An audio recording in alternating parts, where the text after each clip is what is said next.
BJP ಶಾಸಕ ಮುನಿರತ್ನ ಅವರ ಆರೋಗ್ಯದಲ್ಲಿ ಏರುಪೇರಾಗಿದೆ. ಎದೆ ನೋವು ಅಂತ ಹೇಳ್ತಾ ಇರತಕ್ಕಂತಹ ಶಾಸಕ ಮುನಿರತ್ನ ಅವರನ್ನು ವೈದ್ಯರ ಸಲಹೆ ಮೇರೆಗೆ ಜಯದೇವ ಹೃದ್ರೋಗ ಆಸ್ಪತ್ರೆಗೆ ಶಿಫ್ಟ್ ಮಾಡಲಾಗಿದೆ. ಜಯದೇವದಲ್ಲಿ ಮುನಿರತ್ನ ಅವರಿಗೆ ಇದೀಗ ವೈದ್ಯಕೀಯ ಪರೀಕ್ಷೆ ಕೂಡ ನಡೀತಾ ಇದೆ. ಎದೆ ನೋವು ಕಾಣಿಸ್ಕೊಂಡಿದ್ದಂತೆ ಮುನಿರತ್ನ ಅವರಿಗೆ. ಆ ಕಾರಣದಿಂದಾಗಿ ಮುನಿರತ್ನ ಅವರನ್ನ ಇದೀಗ ಜಯದೇವ ಹೃದ್ರೋಗ ಆಸ್ಪತ್ರೆಗೆ ಅವರನ್ನು ಶಿಫ್ಟ್ ಮಾಡಲಾಗಿದೆ.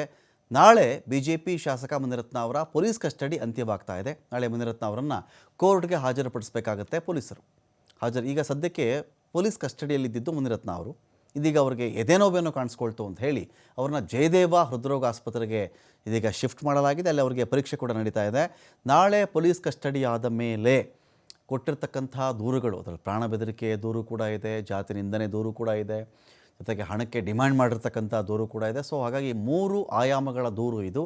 ಈ ದೂರಿಗೆ ಸಂಬಂಧಪಟ್ಟಂತೆ ನಾಳೆ ನ್ಯಾಯಾಧೀಶರು ಏನು ಮಾಡ್ತಾರೆ ಅಂತ, ಮುನಿರತ್ನ ಅವ್ರನ್ನ ನ್ಯಾಯಾಂಗ ಬಂಧನಕ್ಕೆ ಏನಾದರೂ ಒಪ್ಪಿಸ್ತಾರಾ ಅಥವಾ ಪೊಲೀಸರೇ ನಮಗೆ ಇನ್ನೂ ಒಂದಷ್ಟು ದೂರುಗಳಿದೆ ಚೆಕ್ ಮಾಡಬೇಕು ಅನ್ನೋ ಕಾರಣಕ್ಕೆ ಏನಾದರೂ ಪೊಲೀಸ್ ಕಸ್ಟಡಿಯಲ್ಲೇ ಇಟ್ಕೊಳ್ತಾರಾ ಗೊತ್ತಿಲ್ಲ. ಪೊಲೀಸ್ ಕಸ್ಟಡಿಯಲ್ಲಿ ಇಟ್ಕೊಂಡ್ರೂ ಕೂಡ ಸದ್ಯಕ್ಕೆ ಅವರು ಜಯದೇವ ಆಸ್ಪತ್ರೆಗೆ ಶಿಫ್ಟ್ ಆಗಿರೋ ಕಾರಣದಿಂದಾಗಿ ಏನೂ ತುಂಬ ಒದ್ದಾಡೋ ಹಾಗಿಲ್ಲ, ಪರವಾಗಿಲ್ಲ, ನೀವು ಕರ್ಕೊಂಡು ಹೋಗಬಹುದು ಅಂತ ಹೇಳಿದ್ರೆ ಓಕೆ. ಇಲ್ಲ ಅವ್ರಿಗೆ ತುಂಬ ಚಿಕಿತ್ಸೆ ಬೇಕು ಅಂತ ಹೇಳಿದ್ರೆ ಮತ್ತೆ ಪೊಲೀಸ್ ಕಸ್ಟಡಿಯನ್ನು ಕೇಳ್ತಾರೆ ಅವರು. ಸ್ವಾಮಿ ನಾವು ವಿಚಾರಣೆ ಮಾಡ್ತಾ ಇದ್ವಿ, ಅಷ್ಟರಲ್ಲಾಗಲೇ ಇವರಿಗೆ ಹುಷಾರು ತಪ್ಪಿಬಿಟ್ರು, ಅವರು ಜಯದೇವಗೆ ಹೋದರು, ನಾವು ಇನ್ನೂ ವಿಚಾರಣೆ ಮಾಡಬೇಕಾಗಿದೆ ಅಂತ ಹೇಳಿದಾಗ ಅಲ್ಲಿ ಡಿಸ್ಚಾರ್ಜ್ ಆಗೋವರೆಗೂ ಕೂಡ ವೆಯ್ಟ್ ಮಾಡಬೇಕಾಗುತ್ತೆ.